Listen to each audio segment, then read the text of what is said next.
qendër e krishtërimit të hershëm. Lezhë është një nga qytetet e Shqipërisë që ndodhet në veriperëndim të vendit pranë bregdetit të Adriatikut.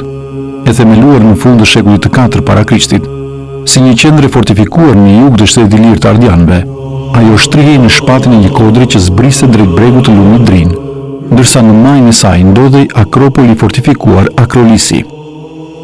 Me një sipërfaqe prej 20 hektarë dhe mure me gjatësi 2200 metra, qyteti komunikonte me detin nëpërmjet portit lumor të Drinit. Janë të shumtë autorët antik që e përmendën Lezhën gjatë kësaj periudhe, në trajtat Lis, Lisos, Liso, Lisum e të tjerë. Por vetëm pas luftrave iliro-romake, ajo do të përfshihej në territorin e Romës, ndërsa pas ndarjes së kësaj perandorie në vitin 395 pas Krishtit, Lezhë do të ishte pjesë e perandorisë së lindjes, Bizantit. Në këtë kohë, në antikitetin e vonë, ajo konsiderohej si një prej qyteteve kryesore të provincës së Prevalit, nëpërmjet së cilës kalonte rruga Shkodër-Durrës dhe niste arteria rrugore kryesore që lidhte bregdetin e Adriatikut me Dardanin. Ndërkohë, Lezhë përmendet edhe si një prej qendrave të vjetra të krishtërimit.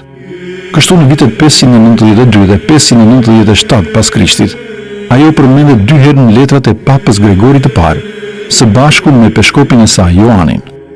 Po të kësaj kohe të krishtërimit të hershëm, janë edhe një sër objekte të zbuluara nga arkeologët brenda dhe jashtë mureve të këtij qyteti. Të tilla mund të përmendim kishat e Shëngjergjit në Kodrën Marlekaj. Kishën mbi termën romake, bazilikën dhe baptisterin nën themelet e kishës së Shënkollit. 2 kishat në rrës të Kalas, si dhe kishën brenda saj, të cilat do t'i prekim me radhë në dokumentarin e sotëm me historianët Ilirian Gjika dhe zotin Paulin Zefi.